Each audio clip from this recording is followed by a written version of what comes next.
السلام علیکم ورحمۃ اللہ وبرکاتہ۔ حکیم محمد یعقوب آپ کی خدمت میں حاضر ہے۔ آج کا جو ہمارا ٹاپک ہے وہ پتھری کے اوپر ہے، گردہ و مثانہ کی پتھری۔ گردے میں بھی پتھری اکثر ہو جاتی ہے، اور جب گردے سے خارج ہو کے پیشاب کی نالی میں آ جائے تو اس وقت وہ مثانہ کی پتھری کہی جاتی ہے۔ یعنی کہ گردے کو اس نے چھوڑ دیا، اب وہ راستے میں ہے اور مثانے میں آ کے رک گئی ہے، تو اسے مثانے کی پتھری کہا جاتا ہے۔ یہ پتھری بھی تسکین جگر کی وجہ سے ہوتی ہے۔ جب جگر میں تسکین ہوتی ہے تو جو گردے ہیں وہ بھی جگر کے ماتحت ہیں، تو اس لیے وہ اپنا کام کرنا سلو کر دیتے ہیں یا بند کر دیتے ہیں، تسکین ہو جاتی ہے، یعنی کہ جگر سو جاتا ہے تو اس کے جو ماتحت اعضاء ہیں وہ بھی اسی طرح سکون میں ہو جاتے ہیں، وہ اپنا کام نہیں کرتے۔ تو اس میں جو یورن جب ہمارا صاف ہوتا ہے گردے میں، تو اس میں یہ چیزیں ہوتی ہیں جو یورن کے راستے خارج ہونی ہوتی ہیں۔ جب گردے تسکین میں ہوں گے تو یہ چیزیں جو ہیں وہ اندر جسم میں رک جائیں گی۔ جیسے جسم میں رک جائیں گے وہ پڑی پڑی اپنی جامد حالت میں آ جائیں گی، یعنی کہ جم جائیں گی، تو اسے پتھری کا نام دے دیا جاتا ہے۔ تو اس کے لیے آج کا جو ہمارا موضوع ہے اسی کے اوپر استاد صاحب سے رہنمائی لیتے ہیں کہ اس کے لیے کوئی نسخہ بھی بتائیں اچھا سا، اور مزید فوائد بھی بتائیں۔ جی استاد۔ وعلیکم السلام ورحمۃ اللہ وبرکاتہ۔ آپ سوچ رہے ہوں گے کہ یہ جگر کی تسکین کیسے ہوتی ہے۔ تسکین یہ ہے کہ وہ اپنا کام نہیں کر رہا، وہ صفرا پیدا نہیں کر رہا، چونکہ جسم انسانی کے اندر صفرا، سودا اور بلغم، یہ تینوں چیزوں کی ضرورت ہے اور برابر مقدار میں ضرورت ہے۔ جب ایک چیز کم ہوتی ہے تو یوں سمجھیں کہ وہ جو بنانے والا عضو ہے، مثال کے طور پہ جگر صفرا بناتا ہے اور دل سودا بناتا ہے اور دماغ جو ہے وہ بلغم بناتا ہے۔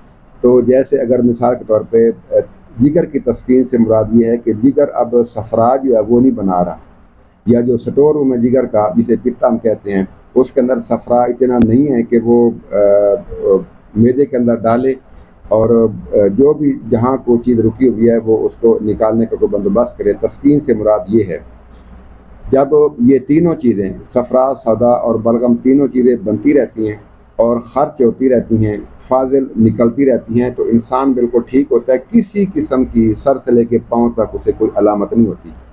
ان میں سے جب ایک چیز بڑھ جاتی ہے یا کوئی ایک چیز کم ہو جاتی ہے تو پھر جسم انسانی کے اندر علامات پیدا ہو جاتی ہیں۔ جیسے اگر صفرا کم ہو جائے اور بھی کافی ساری علامات پیدا ہوتی ہیں، اور اس طرح گردے کے اندر پتھری بننے کا عمل وہ بھی شروع ہو جاتا ہے۔ تو ہم نے کرنا کیا ہے کہ ہم نے یہ کام کرنا ہے کہ ہم جگر کو تحریک میں لے کے آئیں۔ وہ سویا ہوا ہے، ہم نے اس کو جگانا ہے، بھائی اٹھ اپنا کام کر۔ جیسے وہ اپنا کام کرے گا، جہاں کہیں بھی کوئی چیز رکی ہوئی ہے جگر کی تسکین کی وجہ سے، اب آپ کو تسکین کی سمجھ آ گئی ہوگی، جگر کی تسکین کی وجہ سے جہاں کہیں بھی کوئی چیز رکی ہوئی ہے وہ غدد ناقلہ کو حکم دے گا، وہ سارا کچھ نکال کے باہر پھینک دیں گے، چھوٹے پیشاب کے راستے یا بڑے پیشاب کے راستے، یا کسی طریقے سے وہ جو ہے وہ اس کو نکال کے باہر پھینکیں گے، آپ انشاءاللہ بالکل ٹھیک ہو جائیں گے۔ تو اسی کا جو نسخہ ہے ہم آپ کو بتانے جا رہے ہیں۔ آپ نے کشتہ سنگ یہود لینا ہے، یہ آپ نے 6 ماشا لینا ہے، اور سنگ سرماہی 1 تولہ۔ اگر کشتہ آپ نہیں لے سکتے، اس کو ایسے ہی آپ استعمال کر سکتے ہیں۔ سنگ یہود کو لیں، یہ اتنے موٹے موٹے پتھر ہوتے ہیں، ایسے لمبوترے جیسے میری انگلی ہے، ایسے یعنی کہ لمبوترے ایسے جیسے میری انگلی کا یہ حصہ ہے، تقریباً ایسے ہی ہوتے ہیں۔ ان کو آپ لے کے تھوڑا تھوڑا کوٹ کے اتنا پاؤڈر کریں کہ اگر پانی کے اوپر ڈال دیں تو وہ تیر جائیں، پھر یہ قابل استعمال ہے۔ اور سنگ سرماہی یہ بھی ایک پتھر کا نام ہے۔ یہ دونوں کو آپ نے اتنا پیسنا ہے کہ یہ بالکل اگر ہم اس کو پانی کے اوپر ڈالیں تو یہ تیرنا شروع ہو جائے، پھر اس کی جان جو ہے وہ ختم ہو جاتی ہے۔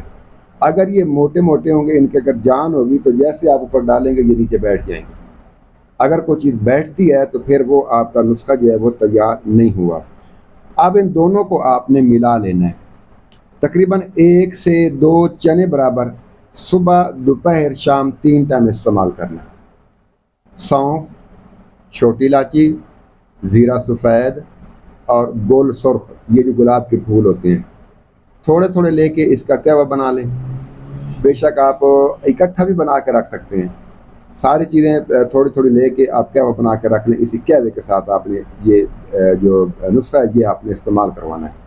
اور ساتھ آپ نے گرم تر چیزیں زیادہ استعمال کرنی ہیں. گرم تر چیزیں یہ آپ نے زیادہ استعمال کرنی ہے. غذائی چارٹ آپ کو مل جائے گا کسی چینل کے اوپر, آپ غذائی چارٹ آپ لے سکتے ہیں. تو گرم تر چیزیں استعمال کرنی ہیں انشاءاللہ. جہاں کہیں بھی, یہ نہیں کہ صرف جو پتھری ہے ہم نے اسی کو نکالنا ہے, جہاں کہیں بھی رکاوٹ ہے انشاءاللہ رکاوٹ دور ہو جائے گی. جی سر, بہت شکریہ. آج کا جو ہمارا ٹاپک ہے اس کا ہم نے سن لیا, اس کا علاج بھی سن لیا اور مزید معلومات میں اضافہ بھی ہو گیا. تو آج کی جو ویڈیو ہے اس کا اختتام یہیں پہ کرتے ہیں اور پھر ملاقات ہوگی کسی اور اچھی سی ویڈیو کے ساتھ. آپ کا کام یہ ہے کہ آپ نے یہ جو ویڈیوز آپ دیکھ رہے ہیں ان کو آپ, اگر آپ کے کام کی ہیں تو موسٹ ویلکم, بہترین ہے, آپ بنا کے استعمال کریں. اگر نہیں بھی ہیں تو اس کو شیئر کریں تاکہ جو دوسرے لوگ حقدار ہیں جن کو یہ معاملات ہیں تو ان کا فائدہ ہو. وہ دیکھیں گے, وہ بنائیں گے تو انشاءاللہ ان کا فائدہ ہوگا اور سستے میں ان کا یہ علاج ہو جائے گا. تو ملاقات ہوگی کسی اور اچھے سے ویڈیو کے ساتھ. تب تک کے لیے اجازت دیں. السلام علیکم ورحمۃ اللہ وبرکاتہ.